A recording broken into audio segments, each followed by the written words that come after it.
Estamos no ar com mais uma edição do Papo Literário, que está na 5ª temporada. Esse ano, nesse formato diferente, online, para manter o distanciamento social que é tão necessário, né? Estamos cada um em sua casa, por isso não estamos com máscara. E o meu convidado de hoje é o escritor Alciste Wisch. Ele já tem mais de 30 obras, além das quase 90 obras de seus alunos através de suas oficinas literárias. É muito conhecido aqui em Bagé, em função das oficinas literárias, da sua família bagiense. Obrigada, Alci, por ter aceito o meu convite, de bater esse papo literário comigo hoje. Muito obrigado, Fernanda. Eu quero já esclarecer também aos espectadores que a Fernanda é minha aluna. Ela, logo no início da pandemia, ela resolveu enfrentar também utilizando a terapia literária. E fazem, sei lá, muitos meses, uns 8 meses, acredito que a Fernanda está fazendo, já está à distância, a oficina de contos. E eu estou no segundo módulo já. No segundo módulo e vai para o terceiro. E vai acontecer, quando terminar a pandemia, a primeira visita que eu vou fazer a Bagé vai ser para lançar o livro de contos da Fernanda. Tomara! Está prometido. E vou fazer o prefácio e vou vir te acompanhar aqui. Bom, queria saber, tu nasceu em Pelotas, muito pequeno foi para o Alegrete, depois estudou em Porto Alegre, morou em São Paulo, morou na Europa, mas eu queria saber lá do princípio, qual foi o teu primeiro contato com a literatura, assim, que tu te lembra em casa, se foi na infância, na adolescência, como é que foi o teu primeiro contato?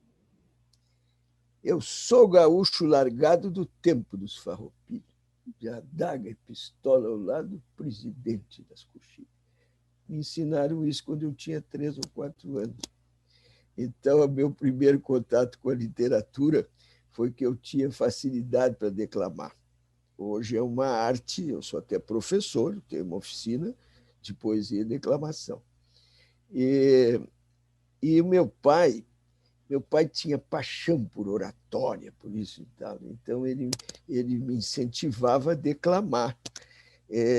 Depois, isso com 4, 5 anos, ainda em Pelotas. Quando nós fomos para Alegrete, meu pai foi promovido a capitão, ele era veterinário do Exército.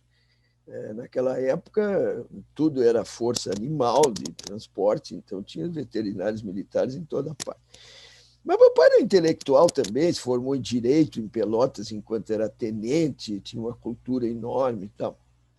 Aí quando nós chegamos em Alegrete, logo depois, eu com minhas irmãs começaram a ler para mim, 2 irmãs mais velhas começaram a ler para mim Monteiro Lobato. E eu me lembro, Fernanda, é uma coisa assim que eu me lembro muito, quando elas chegaram em casa, uma mais velha, Laís, que hoje mora em Brasília, e ela me disse: "Você sabe que o Monteiro Lobato morreu?" E eu, pequenininho, com 7 anos, eu digo: "Então, vão acabar os livros dele." Aí fui para a máquina de escrever da minha mãe, porque eu queria escrever, já que o Monteiro Lobato tinha morrido. Tá. Então foi aí que tudo começou. E aí, com 11 anos, eu quero dizer que eu ganhei meu primeiro prêmio literário, que eu me honro muito. Eu tinha 11 anos e houve um concurso de redações em Alegrete. Alegrete sempre teve muito militar, porque a guarnição de fronteira e tudo, e o Rotary Club, o Exército e as diretoras de escola organizaram um concurso que era só de curso primário, né? Principalmente 5º ano primário, sobre o Caxias, Duque de Caxias. No dia 25 de agosto, sempre fazia o juramento à bandeira na praça e aquilo tudo. E eu ganhei o concurso. Minha redação foi colocada em primeiro lugar, e até hoje eu boto no meu currículo. Eu estou te dando a infância da literatura em mim. Então, aí, quando eu ganhei esse concurso e recebi em praça pública, aqueles soldados juraram a bandeira, e depois eu fui chamado no palanque para receber o diploma, sei lá. Aí me marcou muito, me marcou muito. E eu continuei lendo poesia, escrevendo coisas, mas pô, levou um tempo maior até chegar mesmo ao meu primeiro livro, E foi bem depois. O Gato e a Revolução, que eu Uhum. escrevi na Alemanha. Aí já Já tem vai chegar lá. todo um trajeto para chegar lá. Sim. E em casa, tu tinhas acesso a livro fácil, assim? Porque hoje a gente pede na internet e chega, né? Mas há 10 Mas, anos atrás não era assim. olha, muito. Primeiro porque meu pai era um leitor. Eu brincava que, enquanto meu pai era vivo, era enciclopédia. Ele estava perto dele, eu não ia pegar dicionário nem enciclopédia, ia perguntar e tá. Eu tenho um poema meu que eu me honro muito, que é o Duelo Farrapo. É o duelo entre Bento Gonçalves e Onofre Pires, que definiu a Revolução. Ali eles se dividiram, os farroupilhas, e a Revolução praticamente acabou 2 anos antes da paz. E eu vinha com meu pai de carro, eu tinha o quê, 18 anos, e vinha com meu pai de carro, e passamos ali em Quaraí, entre Livramento e Quaraí, no lugar onde houve esse duelo. E ele me contou tudo. E eu cheguei em Alegrete e escrevi um poema. Então, é claro que isso foi importantíssimo, mas livros tinha o que quisesse, Fernando, o que quisesse. Eu tenho outras histórias da biblioteca do meu pai, se tu me permite, eu vou rapidamente contar essa, Claro. que o Santos Dumont, a ideia de escrever sobre Santos Dumont nasceu uma visita minha, bom, isso aí já foi em 98, tal, meu pai tinha muita idade, e eu fui a Alegrete, em 95 eu fui a Alegrete, o livro saiu em 98, esse eu levei 3 anos para fazer. E eu fui a Alegrete um fim de semana, e aí eu não tinha nada para ler, meu pai deitava cedo, eu fui lá, peguei, ué, você procurar os livros, que é isso, um livro do Santos Dumont em francês? E meu pai lia francês também. O que é isso? Aí, 904, Meus Balões. Mas como? Então, 2 anos antes do 14 bis, esse homem já era famoso para escrever livro. E aí eu li todo durante a noite. E digo, e o que é que o meu pai recebia? Livros da Biblioteca do Exército. Até hoje, é editora, e chama Biblioteca, uma editora importantíssima, e que ele recebia, e outros que ele iria comprar. Mas eu tive realmente muita facilidade de acesso aos livros. Mas na hora de escolher a profissão, tu escolheste ser médico Pois veterinário, é, né? porque eu podia escolher veterinário ou direito, porque meu pai era advogado também, eu teve um primo lá mais velho que me empurrou, mas eu não tenho vocação para isso.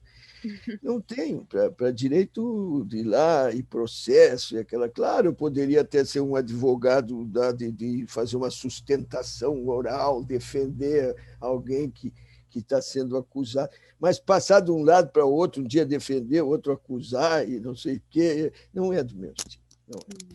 Então, eu fico sempre numa posição. Se tu olhar todos os meus livros, tu vai ver que o que é liberté, égalité, fraternité. Eu luto pela liberdade, igualdade, fraternidade humana. Todos os meus livros. Inclusive dos meus alunos também. Estou sempre conversando. Sempre sobre. Tu sabe, a gente conversa por escrito ali e tal. Não é? O que nós queremos? Nós queremos que o aperfeiçoamento da humanidade. O que eu devo para o Monteiro Lobato, desde criança, foi isso. Monteiro Lobato era um democrata, ele teve até preso porque ele não aceitava que o petróleo, dizia, tinha os americanos vieram aqui lá no começo do século passado e atestaram que não tinha petróleo no Brasil. E ele foi viver um tempo nos Estados Unidos e disse que era impossível não ter petróleo no Brasil. Aí, quando ele voltou, ele começou a pregar o petróleo brasileiro e foi preso por subversivo. Então, ele escreveu até o livro O Poço do Visconde. O Visconde era aquele sabuguinho de milho, né? Coisa maravilhosa, como o Monteiro Lobato trouxe as crianças para dentro disso, nos levou para a Grécia. Eu, até hoje, Fernanda, quase tudo que eu entendo de mitologia grega ainda vem dos livros do Monteiro Lobato. É a sua primeira inspiração, né? Então, quero te dizer, eu escrevo dentro do que eu penso. Eu não sigo a onda. Uma vez eu vi a onda da pornografia no Brasil. Houve um tempo que, olha, dava dinheiro. Eu morava em São Paulo e vieram me procurar. Não, põe seu nome, põe um pseudônimo. Eu não posso escrever sobre pornografia porque eu não entendo de pornografia. Então, eu não aceito pornografia, não entendo pornografia. Jamais vou escrever sobre isso. Não é? Então, agora, se tu é o comerciante, escritor, qualquer coisa que vale, vale. O mau comerciante, porque eu também respeito, tem ótimos comerciantes. Agora, o cara que tudo vale, os fins justificam os meios? Não. Não tem nada. Se tu prega isso que eu prego, o que é? Porque a Revolução Francesa, liberdade, em primeiro lugar. Nós temos que ter liberdade aqui. Se tu diz, olha, Alci, não fala sobre tal coisa, porque aí não vai dar certo, o meu programa não pode falar sobre isso, sobre aquilo, então já nem venho aqui. Não tem liberdade. Igualdade de oportunidade. As pessoas têm que ter, por isso que eu sou pela escola pública. Isso é um programa cultural, Fernanda. Escola pública. Eu sou filho da escola pública. Então não tem começar a querer tudo pago, ensino pago. Não tem condições, tu não vai ter igualdade de oportunidade jamais. E, finalmente, a fraternidade humana. Todos somos irmãos e irmãs. Essa fraternidade humana. Não podemos olhar as pessoas como inimigos, nós somos da mesma. Agora, nessa pandemia, não é? Tem gente que não bota a máscara, diz, eu não tenho medo de morrer, mas a máscara não é porque tem. Eu também não sou assustado para morrer, eu já vivi muito, mas o que é?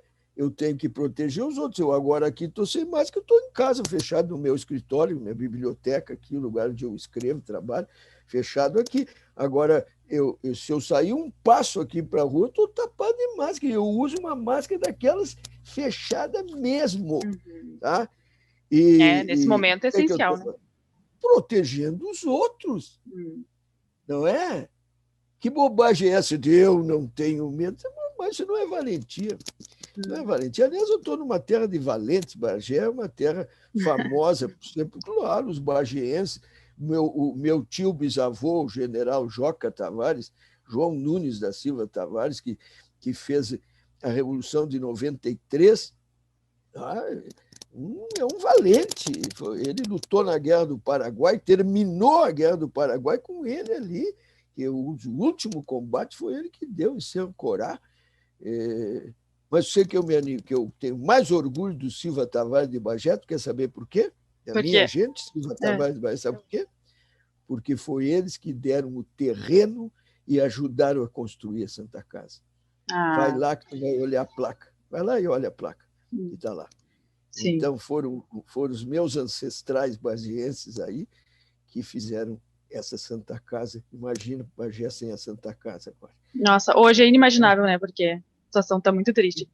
Imaginável. Então, eles tinham isso. Não é? Eu acho que eu fico impressionado. Agora, eu ouvi falar que em Uruguaiana, Associação do Arroz, não sei o quê, comprou respiradores para dar para Santa Casa. Exemplo, nós temos que fazer isso. Todos nós temos que fazer isso. Sim. O que eu faço? Eles vão dizer, ele, o que ele faz? Eu trabalho com a terapia literária. Eu tenho muitos alunos, e nenhum aluno meu, nas aulas à distância, teve problema de depressão e de coisa nada. Até aqueles que perderam gente, que perderam parede. Por quê? mantém ativo em algo que é construtivo. Escrever é uma arte. Então, tu sabe, Fernanda, no momento que tu está pesquisando, no momento que tu está ali, que tu está... É o poder da criação, é o poder da vida. Então, quem lê, quem escreve, quem se preocupa com outras coisas e não fica concentrado só aquilo. Claro, cada um na sua trincheira, da contribuição na sua trincheira. É por aí. Eu não paro um momento, eu estou o dia todo em atividade. Se eu não estou dando aula, eu estou lendo, estou escrevendo e estou dando entrevistas. Claro. Como esta, que me honra muito. O Gato e a Revolução, o senhor, tu até mencionou mais cedo, né? Foi o teu primeiro romance. O que te fez sentir assim, não, eu estou pronto para produzir um livro? Foi assim? Não, eu estou escrevendo um livro. Ou não, foi assim um texto? Não foi. Eu, como te disse, eu fui muito... Eu sempre gostei muito de poesia e declamação. Desde pequenininho me ensinaram. Eu declamo hoje O Navio Negreiro, eu aprendi na escola, inteiro. O ano passado eu mandei de presente para meus amigos na Bahia, eu fiz uma gravação do Navio Negreiro e mandei. Está aí por esse circulando. Tá? Eu sei de cor o Navio Negreiro, é enorme. Tá? Então, sempre gostei, e aí eu comecei escrevendo poesia. Meu primeiro livro é de 1966. Tá? É um livro, uma coletânea de poesia, chama-se Versos do Extremo Sul. Tá? Então, tem muita coisa com Bagé, porque ele é dedicado a um tio meu, Luiz da Silva Tavares, que faleceu com 21 anos de pneumonia e era um poeta maravilhoso. E já era formado em agronomia quando ele morreu. Esse livro, então, é dedicado a uma pessoa ligadíssima a Bagé, da família Silva Tavares, meu primeiro. Bom, aí o que aconteceu? Eu eu fiz vestibular na Universidade do Rio Grande do Sul, me formei em veterinária dentro da Faculdade de Agronomia e Veterinária. Eu tenho colegas preciosos de turma aí, Alfredo da Cunha Pinheiro. Tá? Pinheiro, de Bagé, meu colega de turma. Tinha o Tiago Campos Garcia, e aí, na volta, Fernando de Paula Cardoso, que está aqui em Dom Pedrito e outros. Então, me formei e tive a felicidade de ser o primeiro colocado na turma, Fernando. Eu tinha felicidade porque eu tinha outros colegas, inclusive o Pinheiro, ele de Bagé, foi o terceiro colocado, estava no meu rastro. O que eu ganhei? Uma bolsa para a França. Isso foi maravilhoso. Eu, com 23 anos, eu cheguei na França no dia que morreu Edith Piaf. Nossa. Todos os rádios, toda televisão, imagem da Piaf. Eu sabia, assim, longezinho quem era Edith Piaf, né? E aí eu vi, mas que povo maravilhoso esse, um povo, uma cidade cultíssima, todo mundo ali sofrendo a morte da Edith Piaf. Né? Então, continuei, fiz 2 anos na França, e aí que eu comecei a escrever para valer, eu comecei a mandar crônicas para o Correio do Povo. Primeiro para o Correio do Povo Rural, depois para o Correio do Povo Geral. E aí eu vi que eu entrei pelo jornalismo. Mas não foi previamente acertado. Tá? E como? Nada. Um dia, acho que foi até um cunhado meu, que estava também, minha irmã, essa Laís que eu falei, estava na França também, meu cunhado. Daí que nos unimos mais ainda. E eu acho que foi meu cunhado que me disse, mas assim, tu chega aqui em casa, e nós morávamos na Casa do Brasil, na cidade universitária, maravilhosa, Casa do Brasil, e feita por Le Corbusier, o mesmo que inspirou Brasília. Né? E aí eu digo, pega essa história que tu acaba de contar aqui e faz, mano. E aí, lembrei do Correio Rural, mandei. O Cirne Lima, um dos diretores que foi ministro da Agricultura, Luiz Fernando Cine Lima, muito ligado com o Bagé, e era um dos diretores do Correio Rural, e eu mandei dirigido a ele, e ele mandou publicar imediatamente. E aí eu continuei a mandar, e depois passei para o Correião. Eu escrevi 20 anos no Correio, 20 anos. Até fechou naquela fase, 64 a 84. Mais ou menos. Bom, mas aí o que aconteceu? Eu estava preparando, eu sou mestrado pela Universidade de Paris. Agora, o que acontece com o estudante de Paris, Fernando? Tudo é de graça para o estudante. Louvre, de graça. Aí eu fui lá, o que sabia eu de Van Gogh, de Gauguin, de Monet, de Manet, já está o gurizinho de 23 anos, formado em veterinário, poeta, né, começando a ser cronista, e aí descobrindo coisas, descobrindo a cultura. Aí eu digo, vem cá, você já foi na Cinemateca? Eu, não. Para estudante é de graça.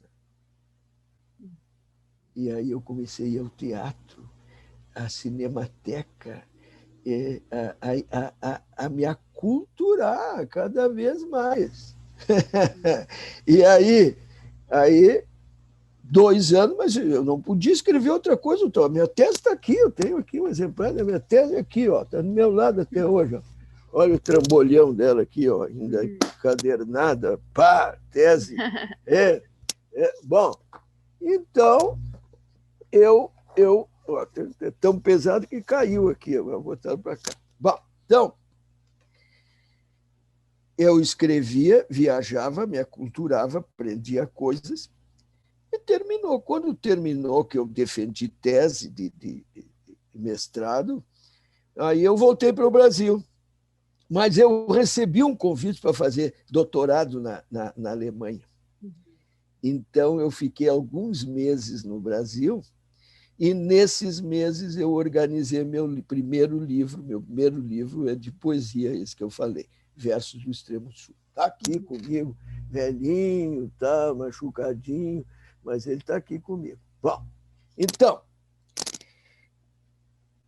aí eu fui para a Alemanha. Na Alemanha, olha, se mestrado na França era difícil, doutorado na Alemanha, então haja tempo, não é? Era aquele coisa, só que é uma cidade também, Hannover, uma cidade, não é como Paris, uma cidade culta, eu ia ao teatro, assim, balé, eu adoro balé, eu ia assistir balé, ia assistir isso e aquilo, mas só que, ó, trabalhando, porque eu ganhava, eu era assistente na Faculdade de Veterinária de Hannover, e tinha que fazer a pesquisa. Sabe o que era a minha pesquisa de doutorado? Transplante de rim, naquela época. Se fazia nos animais, ainda não se fazia em humano, se fazia nos animais primeiro para passar a técnica para o humano.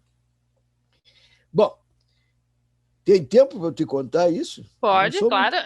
Não sou muito calado. Então, aí aconteceu uma coisa interessante. O meu pequeno apartamento em Hannover, eu chamava Torre de Babel. Por quê? Porque eu estudava alemão à noite. Alemão eu não tenho formação, francesa, meu pai, minha mãe, minha casa, o meu avô materno, Silva Tavares, fez pós-graduação em Paris na Belle Époque, no fim de 1800, começo de 900. Ele era engenheiro e fez pós-graduação na Escola de Engenharia de Paris. Então, eu tinha o francês já meio de berço. Agora, o alemão, não. Então, eu tinha que estudar alemão à noite. Então, por que meu apartamento dizia Torre de Babel? Porque eu tinha os amigos alemães e alemãs, colegas, eu tinha brasileiro e eu tinha gente que eu conheci no estudo à noite de alemão. Então, eu me liguei aos franceses e suíços. Tinha uma amiga suíça que era uma cantora monumental, não sei se depois não acompanha a carreira dela. Bom, e quando eu fazia uma festinha em casa, tá? Só no sábado de noite, na Alemanha tem esse negócio aí, sábado de noite e tal, eu fazia churrasco de forno.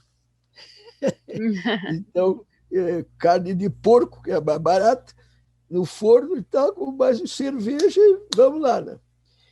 Bom, como aí tinha também um colega peruano que era muito polemista, e até hoje eu conheço, ele está lá em Lima, maravilhoso, e o Lúcio. E o Lúcio, começaram os alemães ali, os franceses, a gente enchia, às vezes tinha 15 pessoas, tudo amontoado ali, um apartamento pequenininho, e entrou a discussão sobre as revoluções, os golpes de Estado na América do Sul, porque tinha havido golpe de Estado no Brasil, que estava numa ditadura, golpe de Estado depois no Uruguai, na Argentina, no Peru, no Chile. E aí os europeus nos cobraram, forte, assim, na cerveja, né? Mas por que você não tem estabilidade? É golpe, golpe, golpe. E aí o peruano, que não, eu era o dono de casa e tal, né? E o peruano disse: a culpa é de ustedes. E aí disse em alemão: vocês são culpados, porque colonizaram mal a América do Sul. Se os europeus foram para lá para ganhar dinheiro, para levar o português para o Brasil, tudo que queria, né? Ouro, né? O bar. E na África e na Ásia, e tudo, vocês colonizaram mal, e por isso que não tem estabilidade. E aí eu entrei na discussão, digo, eles começaram a atacar o Lúcio, eu digo, não, o Lúcio tem toda a razão. O clima de injustiça social é que leva essas coisas. Aí o povo se movimenta e os poderosos dão um golpe e fecham o regime. Então, se faz uma revolução por qualquer coisa, até por causa de um gato, disse eu. Uhum. Bom, e outra coisa, vamos servir o churrasco e chega disso e vamos cantar Trink, trink, Brüderlein, trink, lass doch die Sorgen zu Hause. Alemão gosta de cantar canção. Bom, 1h30, 2h da manhã, o povo já foi para cada um para sua casa, sábado para domingo, e eu fiquei sozinho no apartamento e com aquilo na cabeça. Faz a revolução por causa de um gato. Revolução por causa de um gato. Peguei um papel, uma caneta e comecei a escrever. Eu não bebo muito, vou dizer para você, o cara estava bêbado. Não, eu bebo, eu acompanho tudo, mas pouco. Eu nunca me levaram bêbado para casa na minha vida. Então eu estava bem, tinha bebido alguma cerveja, estava bem. O interessante é a hora. Das 2h às 6 da manhã, Fernando, eu escrevi o primeiro capítulo. E mesmo está aqui o Gato e a Revolução, agora parece que se eu não achar o Gato e a Revolução aqui, tem que ir preso, né? Mas meus livros estão tudo aqui. Agora, como é que está, como é que não está, porque eu tiro e olho e faço isso e tal. Bom, mas não importa, ele não quer aparecer, o gato sobe para cá e vai para lá. O Gato e a Revolução, aí eu escrevi esse capítulo. Fui dormir, lá por meio-dia, me acordei no outro dia, eu olhei e disse, mas o troço está bem escrito. Porque eu não era escritor, mas era leitor. Nessa altura, só no período de Paris, eu li que havia de melhor. Sartre, Simone de Beauvoir, tudo isso eu li. Então, aí eu digo, o troço está bem escrito. Aí,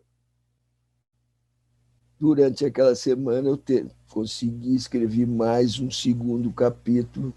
Aí passei 2 semanas sem conseguir escrever, porque eu peguei um plantão de fim de semana no hospital veterinário lá, que eu tinha que fazer plantão, e mais a minha tese fazendo, e mais isso e mais aquilo.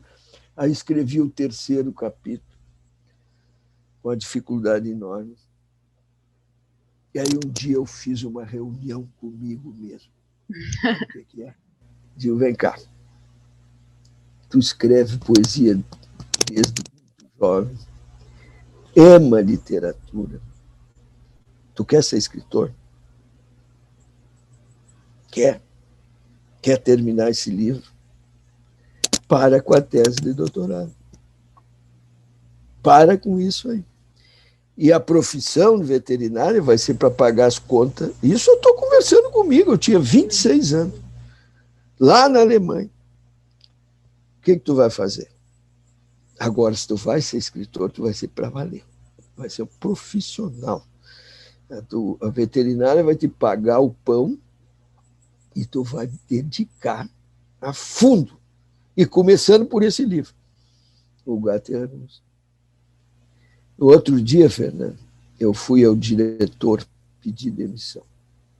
Esse homem, embora diz que o alemão é frio, ele me deu todas as oportunidades. Você não pode fazer isso, você não pode abandonar ele.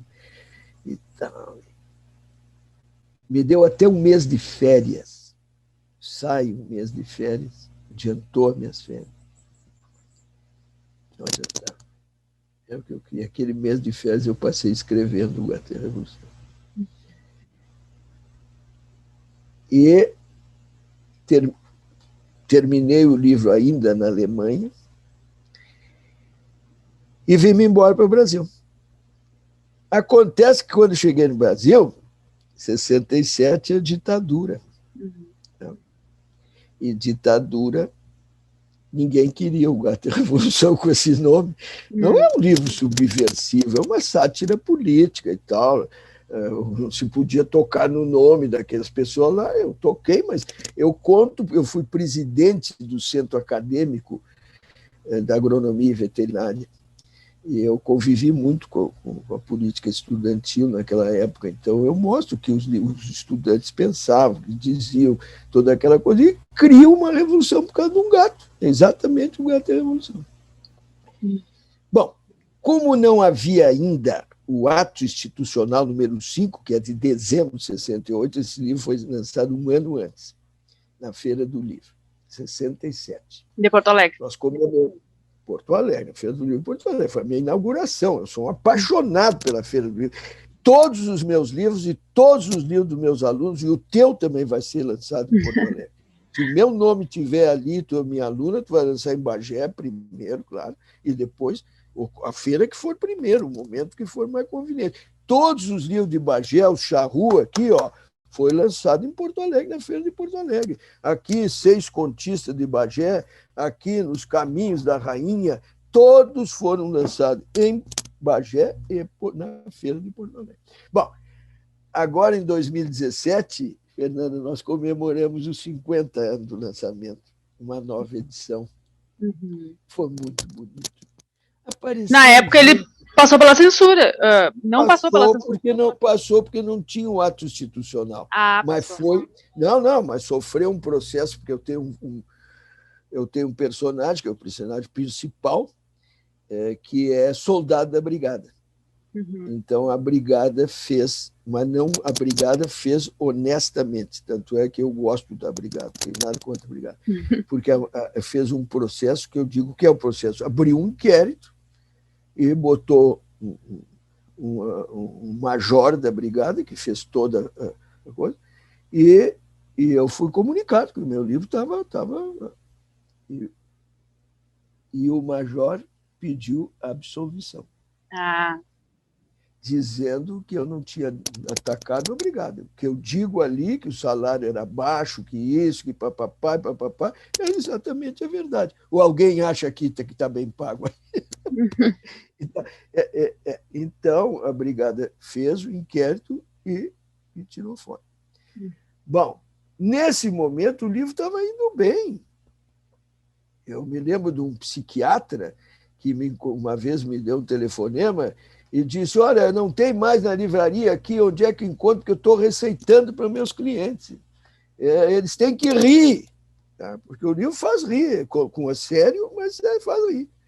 Então, no cinquentenário do livro foi uma beleza. A imprensa deu muito espaço e foi ótimo o debate, e inclusive nessa edição de 2017 foi o Fischer, sabe quem é? O Luiz Augusto Fischer, professor de literatura, escritor, que fez a nova apresentação.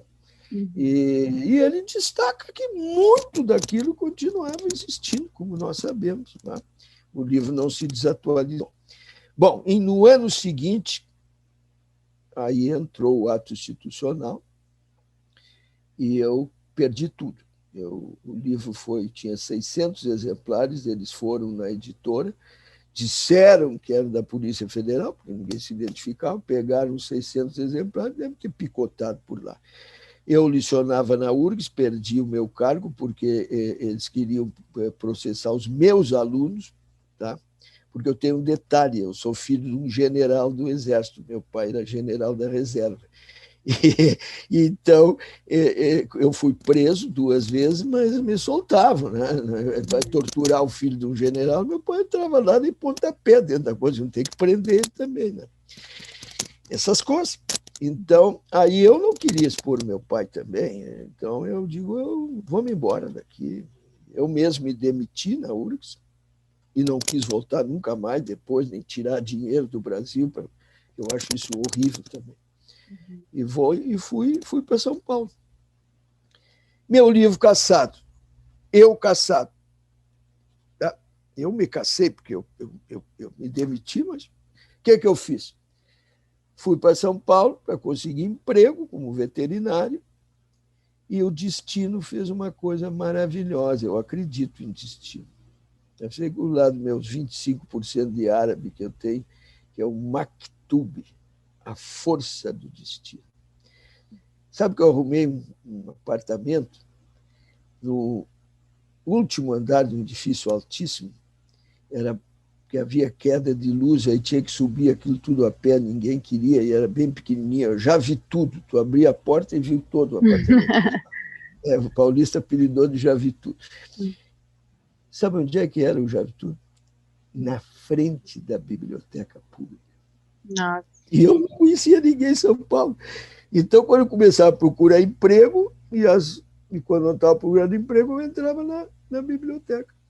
E o que eu resolvi estudar? As missões guaranis. Eu vou escrever um livro sobre o Sepete Araju e as missões guaranis, porque este vai ser difícil de caçar. Caçar o meu livro, mas caçar todas as missões guaranis não vai ser fácil. Eu já sabia, eu já tinha informações da força, do que o significado dos 7 povos, não é só os 7 povos no Rio Grande do Sul e os outros na Argentina, no Paraguai. Então, tem 33 povos. A República Cristã Guarani, uma coisa fabulosa. Fabulosa. Eu vou dizer uma coisa, Fernando. Vão lá, vão a São Miguel, é o único patrimônio da humanidade. Aliás, Bagé teve também a redução de Santa Tecla. Santa Tecla fazia parte das missões. Depois os bandeirantes vieram aqui, expulsaram todo mundo, e mais tarde eles tentaram fazer o Forte de Santa Tecla ali, mas o Forte de Santa Tecla foi feito no lugar da missão de Santa Tecla, que era um povo guarani dos jesuítas. Bagé está nessa história das missões. Então, eu, como te disse, eu consegui um emprego no laboratório e comecei a pesquisar e trabalhar, pesquisar e trabalhar.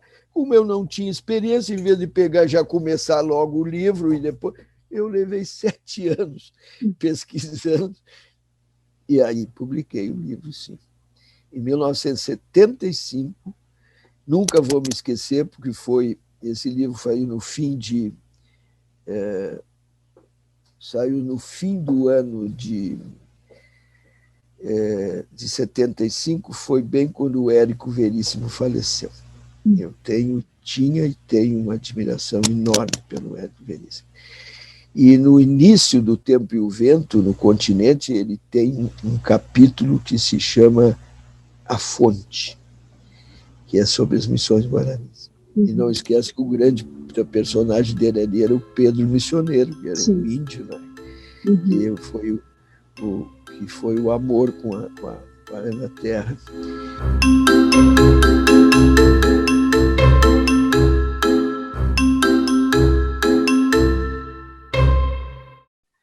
Tu escreves romance, conto, teatro, literatura infantil, poesia. são vários estilos diferentes, técnicas diferentes. Como que tu te preparou para se sentir apto a escrever tantas obras diferentes assim? Bom, como eu falei de início, eu comecei pela poesia, pela declamação. Eu declamava verso de outros. E dos versos de outro eu passei para os meus, aí é um caminho natural, né? Depois eu comecei a escrever crônicas, como eu te falei, e da crônica eu passei para o romance e depois eu comecei a escrever contos. Agora, a realidade é que a técnica essencial é a mesma. Hoje tu sabes que és a minha aluna, sabe que as técnicas fundamentais são as mesmas. Qualquer narrativa, seja ela qual for, tem 3 componentes: personagem, ambiente e ação. Se o Mário Quintana está declamando o mapa da cidade, tá? Onde ele está, o personagem é ele mesmo. Olha o mapa da cidade como quem examinasse a anatomia de um corpo. É como se fosse o meu próprio corpo. Então, personagem é ele. O ambiente é Porto Alegre. E a ação é o amor que ele tem pela cidade, é uma declaração de amor. Quando eu for um dia destes, poeira ou folha levada no vento da madrugada, seria um pouco do nada, invisível, delicioso, suave mistério amoroso, cidade do meu andar, deste já tão longo andar, e talvez do meu repouso. Tá? Então, numa poesia tem personagem, ambiente e ação. Num conto tem personagem, ambiente e ação. E no romance também. Então tem que saber que tudo isso faz parte da literatura. Antigamente se dizia ele é poeta e escritor. Bobagem, o escritor é o poeta. O poeta é um escritor. Quer dizer, pode ser que o escritor, eu só me identifico como escritor. Sempre. Tu vai botar ali, Alcicha, eu escritor. Tá? Então, por quê? Porque eu tenho direito de escrever, não é? Poesia, crônica, conto, teatro e etc. E participar, inclusive, dos jornais também. Então, eu sou um comunicador. Tá? Em essência, eu sou um comunicador. Então, eu quero que as pessoas que estão nos acompanhando entendam que muitas vezes, tá, esse talento é sufocado. Vamos dizer no que se refere à literatura. Eu, com 11 anos, ganhei um concurso de redação, tá? Mas eu não fui orientado para seguir a carreira. Tá? Eu perdi muito tempo em que eu poderia ter entrado, se eu tivesse estudado jornalismo, por exemplo, se eu teu colega, eu teria entrado mais diretamente, mais facilmente na literatura. Não me queixo nada, eu gosto muito da medicina veterinária. Aliás, eu fui um veterinário comunicador, porque eu me especializei na comunicação científica e durante 33 anos eu produzi uma revista como seu diretor científico, mas eu fazia tudo, eu traduzia texto francês do inglês, do alemão, eu fazia editorial, eu fazia pesquisa, eu revisava textos. Tá? Agora, era na área científica, mas também tem que ter talento para isso. Então, o que eu quero dizer é o seguinte: ó, imagina, a pessoa nunca mais escreveu, mas escrevia bem redação. Carta, quando vai escrever, tem facilidade, não é? Quando vai passar uma mensagem, quando vai mandar, tem facilidade para escrever. Por que não experimenta a oficina literária e vai mais além, não é? Então, se for música, às vezes, eu toco meu violão e tal, por que não vai mais a fundo na música? Não é? Eu pinto, gosto de desenhar um pouquinho, por que não se aprofunda? Existem oficinas de várias artes. Então, na nossa, eu posso citar muitos exemplos de gente que nasceu dentro das oficinas, e hoje são escritores conhecidos. Eu acho que a pessoa tem que confiar em si mesma e tem que ter persistência. Não é? Então, a pessoa, o quê? Não é tanto tempo assim. Não é uma aula por semana, é um conto que vai escrever por semana. Então, tem que. E as técnicas vão ajudando. Sabe como é que eu chamo, Fernanda? Eu, uma vez, num programa de televisão, estava apertado o tempo, aquilo ao vivo ali, e houve um intervalo comercial, e o entrevistador diz: Alci, tu tem 1 minuto agora, quando reabrir aqui, 1 minuto, diz o que é a oficina em 1 minuto. E aí, quando veio de novo, eu digo: a oficina é o abre-te sésamo. Os tesouros estão dentro de vocês, mas a oficina revela esses tesouros. Eu não posso colocar os tesouros lá dentro, mas posso ajudar a tirar. Bom, tu escreves de assuntos bem variados, né? Eu tenho aqui o Almirante Negro, o João Cândido, Gosto e, muito. e já escreveu sobre o Santos Dumont, que já contou desse processo, como que surgiu, né? Escreveu sobre o teu próprio avô, enfim, né? Tu tem várias, sobre o Almirante Tamandaré, sobre as missões, enfim. Tu tem uma rotina diária? Eu escrevo 5 horas por dia, ou não? É assim, vai Sim, vindo? sim.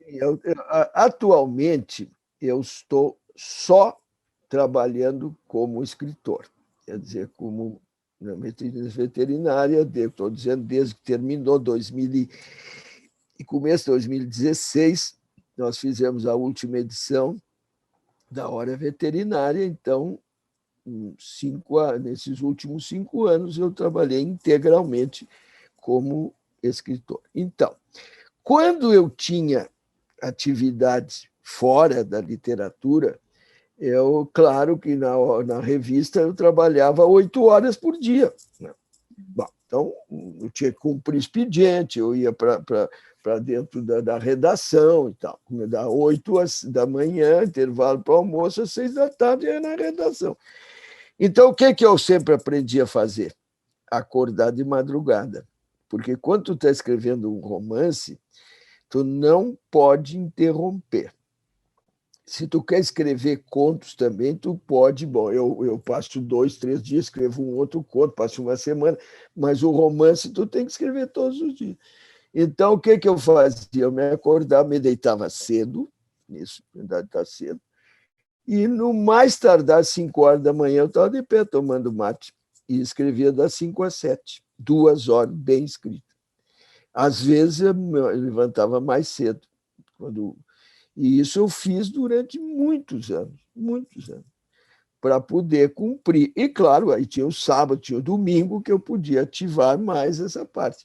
Mas eu não tirei tempo, claro que foram minhas horas de lazer. Quer dizer, tem que saber. Hoje eu posso fazer isso, embora eu tenha que também. Eu tenho muita aula, eu dou muitas aulas, então eu também, quando eu estou escrevendo um romance, como foi o caso do Almirante, do Tamandaré, do Velho Marinheiro, que é o mais recente romance, eu também, muitas vezes, me levantei de madrugada. Por quê? Porque eu me acostumei, eu sei.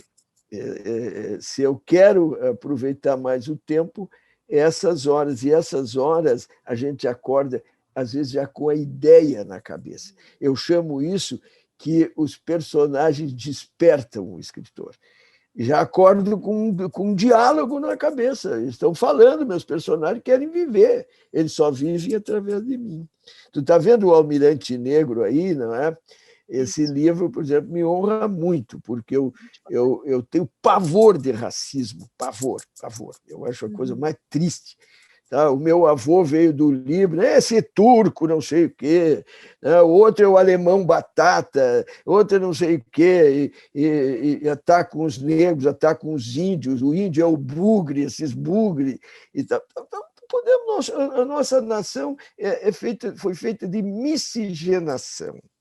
Eu me lembro de uma aula na Sorbonne, uma vez que veio um professor que passou 1 ano no Brasil, um professor francês, E aí ele fez uma conferência e deu caso que eu era o único brasileiro na sala.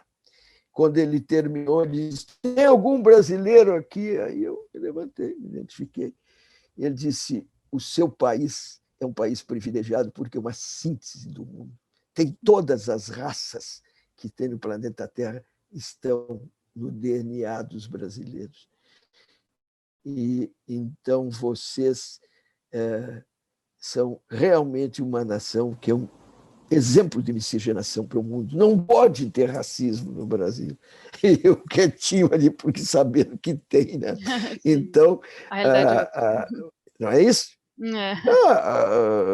Até hoje, né? Foi feito um estudo de amostragem no DNA dos bagienses. Quem me contou isso na época foi uma pessoa que foi quem me trouxe para fazer as oficinas, o Orlando Carlos Brasil, que era o diretor da faculdade. Eu entrei pela faculdade, faculdade de jornalismo, que eu dava as aulas aqui em Bagé, aí em Bagé. Então, que tu veja, eu disse aqui, porque parece que nós estamos juntos, nós estamos separados, tu está em Bagé, eu estou em Porto Alegre, mas o programa nos reúne. Então, o Orlando, me lembro que me contou que, na ocasião, tinham feito um exame de DNA, de amostragem, e deu mais de 60% dos bagienses com sangue índio. A origem ainda é charrua, de origem guarani. Sim. Então, e aí tem outro negro, e tem sangue de espanhol, e tem sangue de alemão, e tem sangue de italiano, e tem sangue daqui e de lá, então esse é o Brasil. Então eu escrevo assim, eu tenho o maior orgulho. Eu tenho o livro que exalta os negros, o Almirante Negro, tem o Índio, Sepete Araju, tem Branco, o Santos Dumont e outros. Isso não tem, isso é uma coisa só. Isso me honra bastante. Isso me honra bastante. Não pode ter preconceito de maneira nenhuma.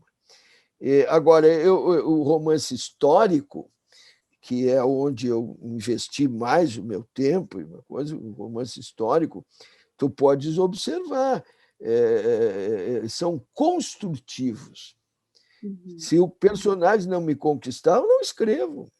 Quando a Marinha me chamou e diz: olha, o senhor escreveu o Santos Dumont, patrono da aeronáutica, agora nós queremos que o senhor escreva também. Eu fiz uma palestra em Brasília sobre o Santos Dumont, e aí o almirante Rocha, que era o chefe da comunicação social da Marinha, estava lá. E quando terminou a minha palestra, ele ficou empolgadíssimo. Ele disse: eu quero, o senhor pode almoçar? Eu almocei com ele na Marinha, e eu não tinha dito nada, eu só estava ouvindo, né? Não conheço Tamandaré, como é que eu vou me comprometer a escrever a vida dele? Aí ele pegou de um quadro o testamento do Tamandaré. Não é um testamento de dinheiro, porque ele nem tinha dinheiro. Ele terminou a vida só com o salário dele e tal, ele não era rico. Mas ele deixou um testamento moral, como que ele queria ser enterrado. Ele não queria honras porque o Dom Pedro não recebeu honras no Brasil quando morreu. E ele era um admirador do Dom Pedro II. E aí ele dizia: eu não quero, eu quero homenagear a princesa Isabel, porque ele recebeu o título de Tamandaré, ele chegou a marquês, o título de marquês ele recebeu no dia 13 de maio, no mesmo dia da Lei Áurea, porque ele lutou contra a escravatura. Então esse testamento ele pede que o corpo dele seja levado por túmulo por 6 ex-escravos, para homenagear toda essa gente que sofreu na escravatura e tal. Aí eu li aquilo e digo: opa, então eu vou poder pesquisar. E eu pedi algum tempo, fiz uma pesquisa prévia e digo: esse é o homem. Ele viveu quase 90 anos, lutou pelo Brasil, foi um verdadeiro patriota, nunca teve um escravo e nunca aceitou isso. E realmente foi um grande brasileiro. Então, aí eu aceitei, fui pesquisar e o livro está aí. É o mais recente, né?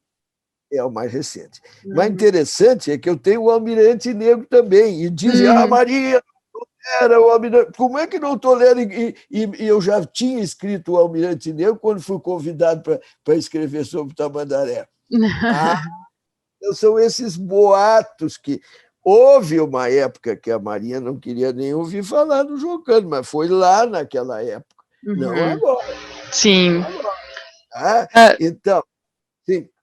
não, tu mencionou, né, sobre o Orlando, né, a tua oficina literária. Eu queria que tu contasse, né, um pouco dessa história, né? Imagina, são mais de 86 livros publicados das oficinas literárias, né? E Há tudo 20 anos, a primeira bom, aconteceu há 20 anos. Queria que tu nos contasse um pouco dessa história, como que é, tudo eu, começou. eu, eu entrei um pouco. Claro, o Orlando já lia livros meus, tu vê, o meu primeiro é 67, né? Depois o outro foi em 75, 66, o de poesia, depois 67, o Guarda da Revolução, que me tornou mais conhecido. 75 foi o livro que eu cresci mesmo, o Cepete Araju. Cepete Araju, naquele tempo, a primeira edição foi 5.000 exemplares, esgotou assim rapidamente.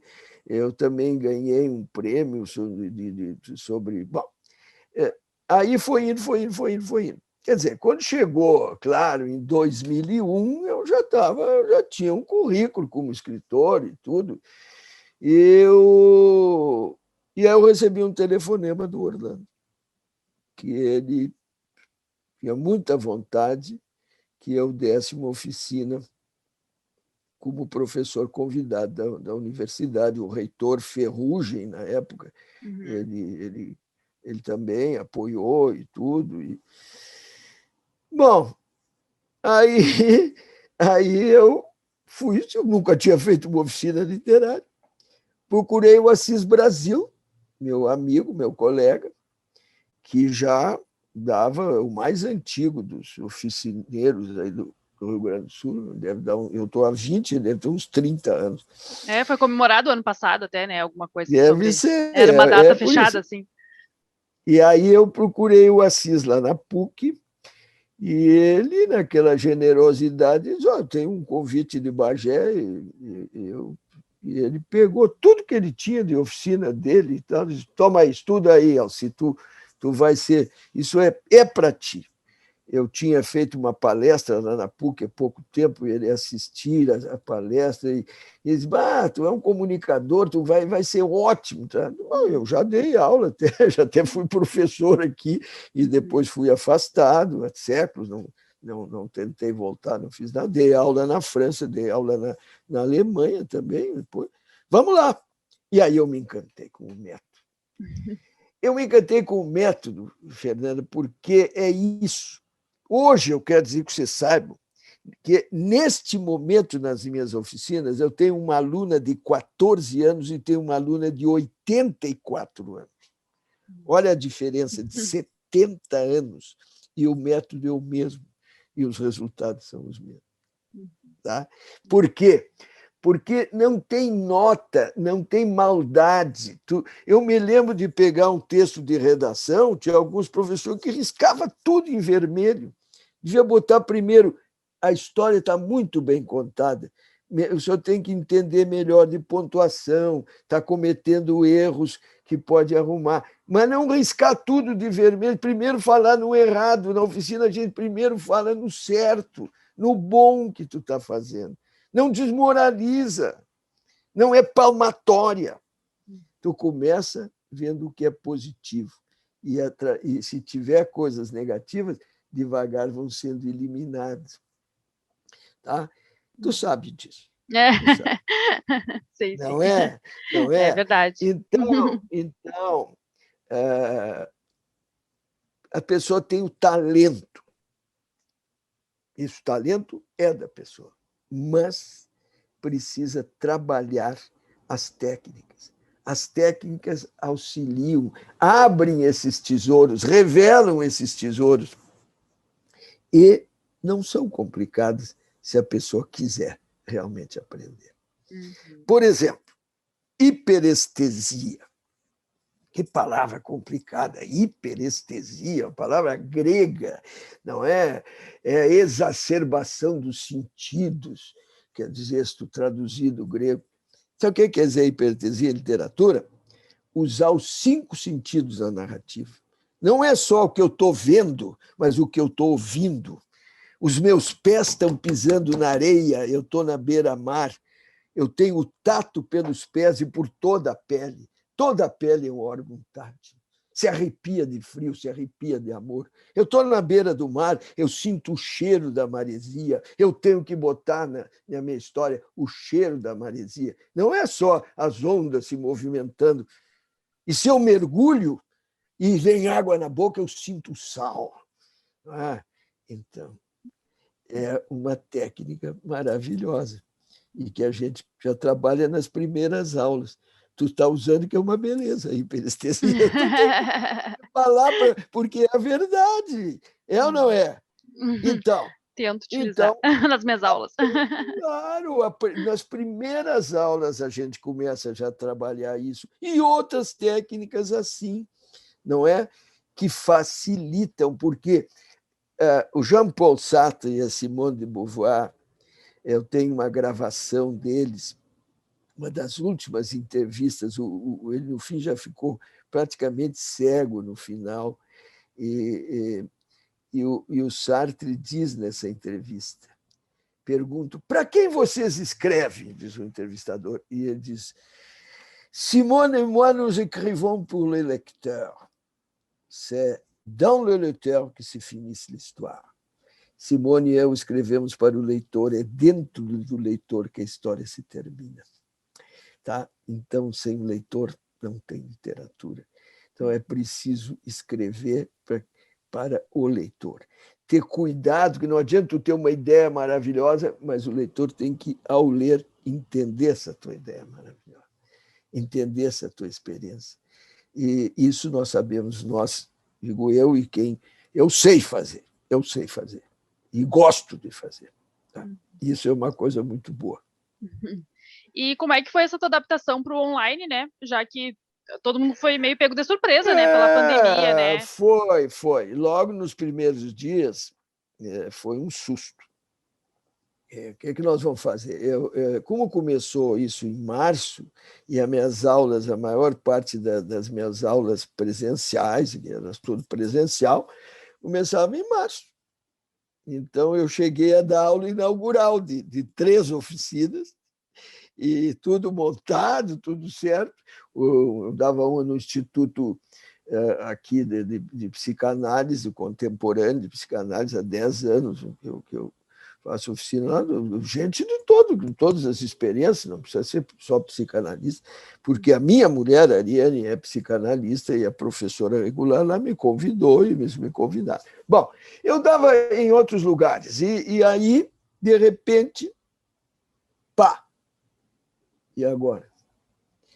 Então, nós começamos. Eu tenho uma agente literária maravilhosa que tu conhece, Ana Helena Rilho, que foi minha aluna, que é poeta declamadora, que é contista, e que há anos e anos é minha agente literária. O escritor tem que ter um agente literário para fazer, não pode se comunicar todo o tempo com tudo. E com as editoras, e eu tenho pavor quando entra o tal de dinheiro, eu sou um turco fracassado para isso, começa aqui, rapaz. Então, tudo é tratado com ela, e ela, Helena, junto com alguns alunos meus e tal, não, mas para aí, vamos abrir plataforma, vamos fazer aula assim, à distância e tal. E nós, aquelas oficinas, começamos a recuperar e aprender, porque não era fácil no início.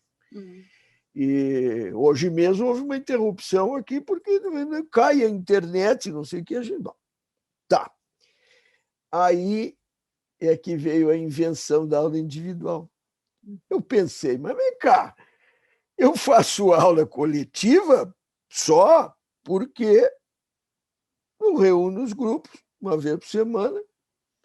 E por que não faço aula agora individual e abre isso para todas as outras? Porque eu tive uma aluna de Livramento há alguns anos, que ela pegava um ônibus de noite, viajava de noite, chegava de madrugada em Porto Alegre, segunda-feira, ia para a aula das 9 ao meio-dia, pegava outro ônibus para Livramento.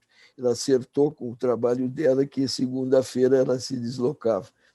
Quer dizer, 2 viagens de ônibus enorme, mais aula, mais coisa.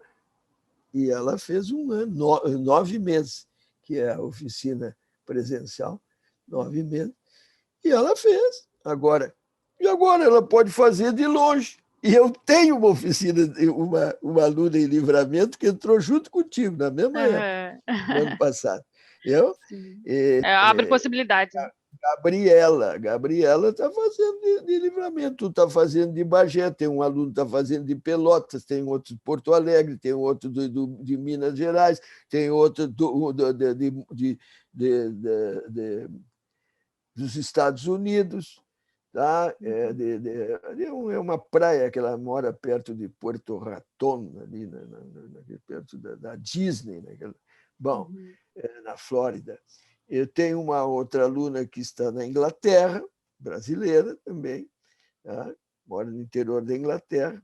Aliás, ela é tua conterrânea, Caçapavana, da família Dotto. Depois ela casou, o marido dela tem outro sobrenome, mas é da família Dotto, Caçapavana como tu. Está tendo aula da Inglaterra. Então, olha, quem tiver interessado, eu tenho saudade de meus alunos de Bagé, eu dei 7 anos de aula, tenho saudade. Querem vir de novo? Vem. Querem montar um grupo? Pode montar. Agora, quer fazer individual? A Fernanda vai passar o telefone da Ana Helena. Deixa eu botar aqui embaixo. Sabe tudo. Se quiser poesia e declamação também, é uma maravilha. Se quiser conto, romance, converse com ela. Ela vai explicar tudo direitinho e eu acho que é uma maravilha. De qualquer maneira, tá? Eu recomendo que leiam. Então, olha, o que tem sido para mim coisas que eu descobri nessa pandemia também. Aqui na frente, ó, eu tenho um balcão. Eu estou num 7º andar aqui. Eu tenho um balcão. Quando eu comprei esse apartamento, eu disse para minha mulher, eu tinha um pedaço de campo que eu conquistei trabalhando em Caçapava e eu vendi para comprar esse apartamento. Eu disse, bom, eu estou sacrificando uma coisa que eu adoro, que é o campo. Eu quero vista. Tá? Então, tem uma vista maravilhosa. Mas eu não tinha uma flor no balcão, porque nós trabalhamos muito e a gente era visitante da casa. Estava sempre em atividade fora. A primeira coisa que nós fizemos na pandemia é começar a plantar flores aqui no nosso balcão. Tá. Agora. E botei bebedouro para passarinhos, os passarinhos vêm beber aqui. Então, são as pessoinhas. Bom, então a gente tem que estar preparado. Eu acho que nós valorizamos mais a nossa casa, a nossa família, os nossos amigos. Eu perdi um amigo, Fernanda, um amigo de infância. Em abril do ano passado, já vai fazer 1 ano. Então, eu levei, como se diz no Alegrete, já se dizia antigo, mas levei um cimbronaço, levei aquele choque, aquela coisa. Um amigo de infância, ele tinha me telefonado uma semana, ele foi para o hospital e morreu em 4 dias. Mas uma semana antes de morrer, ele tinha me telefonado, estava perfeito, não tinha nada. Sim. Então, digo, olha, tem que respeitar. Não, agora são 300 mil mortos e nós sabemos que temos que enfrentar não só a pandemia em si, com o risco da pandemia, como também a depressão. As pessoas não podem se deprimir desse jeito, não é, Fernanda? Então, e a leitura é um bom refúgio, né? A leitura é maravilhosa. Então, o que eu comecei a fazer? Além de dar aula, de fazer tudo isso, eu comecei a reler. Sabe quem é que eu reli primeiro? Monteiro Lobato. Eu reli os 12 trabalhos de Hércules e li o Minotauro, 2 livros espetaculares. não são só para criança, são romances históricos, porque ele nos leva para a Grécia Antiga, ele nos conta tanta coisa. E aí comecei a reler a mim mesmo também. Tá? Livros que eu não tenho, vou reler meus livros escritos lá não sei quantos anos atrás, e eu comecei a me reler. Um dos que eu reli foi o do meu avô, Jabal Lubinan, As Aventuras de um Mascate Libanês, que é um livro de 2003. Então, eu, naquela época, claro, trabalhei o livro, lançamos aí em Bagé, lançamos em Pelotas, lançamos na Feira de Porto Alegre, São Paulo, lancei em São Paulo, na Bienal do livro, e depois não li mais o livro. E aí foi uma oportunidade de ler e recordar muita coisa boa e me manter ocupado. Se manter ocupado. E quais são teus planos para o futuro? Bom, meus planos literários, né? Eu estou com um livro de contos pronto, que se chama Uma Vela Acesa Descendo a Correnteza. É um título instigante, eu gosto dos títulos instigantes. E eu posso explicar o que é. É uma história em que... uma história triste, mas é que o meu pai contava de um peão querido que, atravessando na barca no rio Camaquã, lá, Caçapava, no Passo dos Enforcados. E ele caiu da barca porque ele estava de poncho e desapareceu nas águas. Então, não se achava o corpo depois, e aí uma pessoa muito antiga, disse: bota uma vela em cima de uma tábua, uma tabuinha, vela acesa, e larga na correnteza. E onde ela começar a girar e apaga, pode procurar que está ali o corpo do afogado. Por quê? Uma coisa triste. É triste, mas eu vou contar uma história verdadeira de uma forma em que o leitor entenda as tradições que nós temos, as antigas tradições, tá? E pense que nunca se pode perder as suas raízes. Então, nos meus livros, eu tenho as raízes no Rio Grande do Sul e a minha cabeça vai para o universo. Mas eu gosto de continuar sendo gaúcho.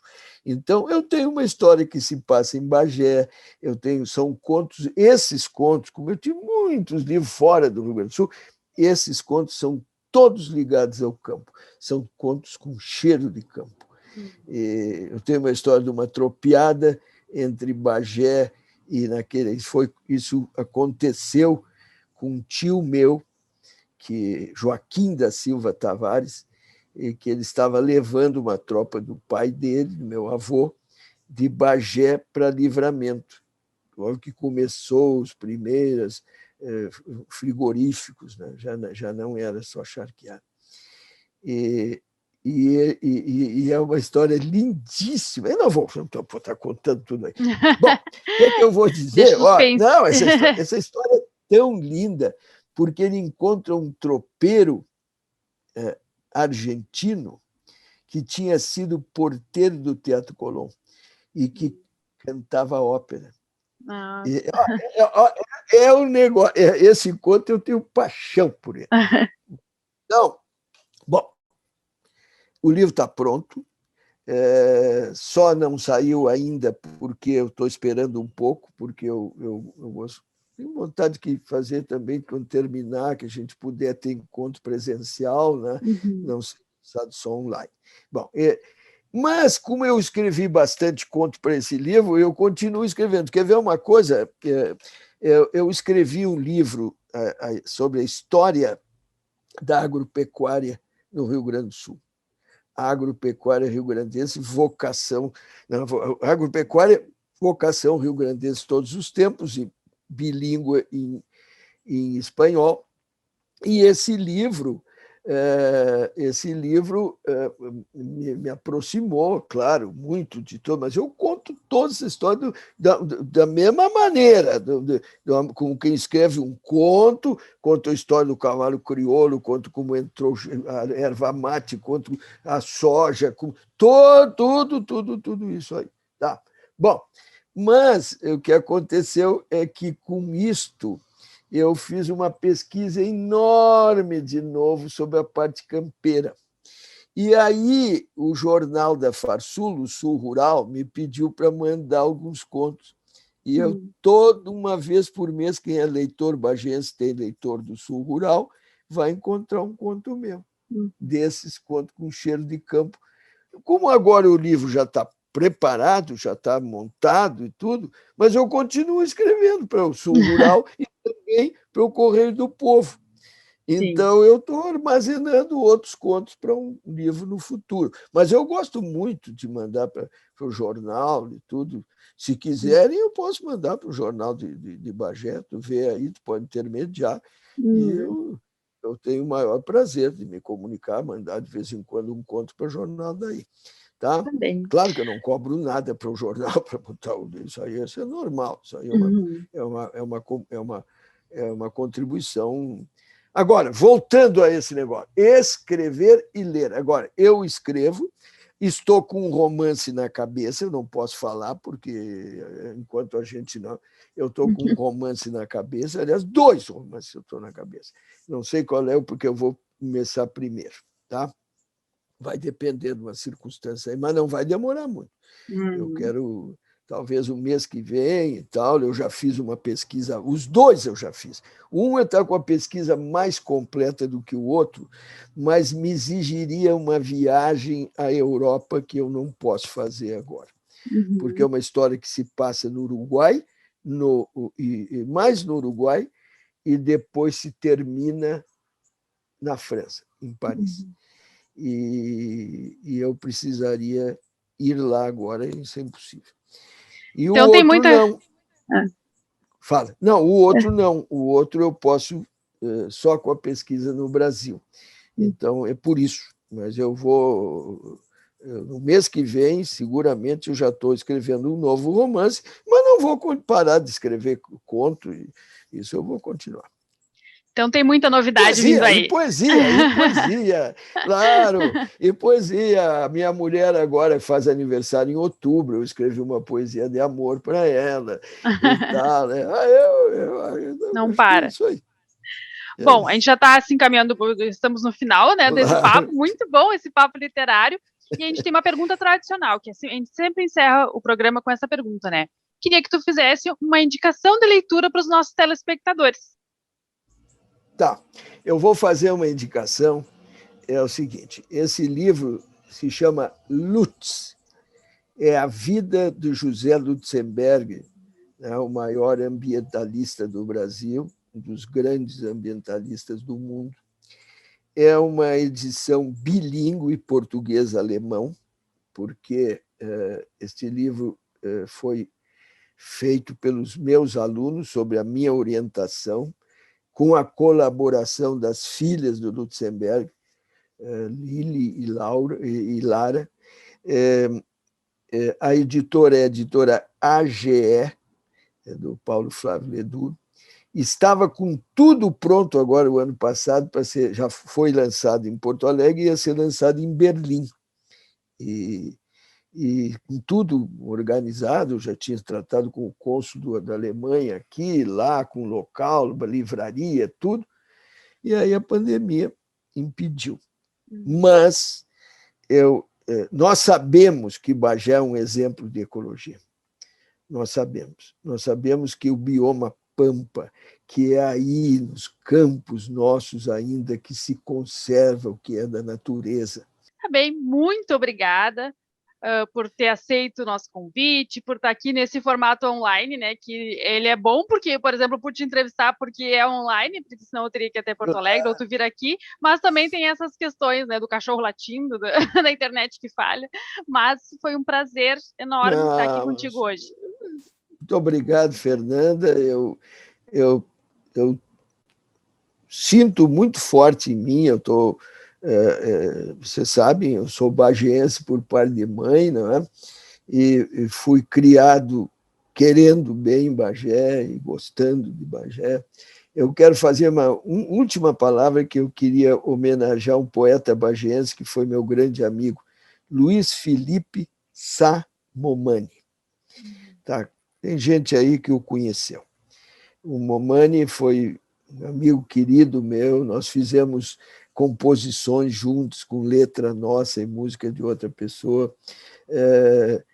Eu tenho muita saudade dele também, quero deixar registrado. Eu tenho aqui um casal em Bagé, a Sônia e o Terêncio. Terêncio Pereira e a Sônia. A Sônia é minha amiga de infância, de Alegrete. Mas eu tenho muita gente para saudar. Mas neles, principalmente, eu quero deixar essa mendação, meu carinho, e lembrar que me orgulho muito que meu neto João Paulo seja bagense. Tá bem. Muito obrigada. E o Papo Literário encerra aqui. Nós voltamos na próxima semana com um novo programa. Tenha uma boa leitura!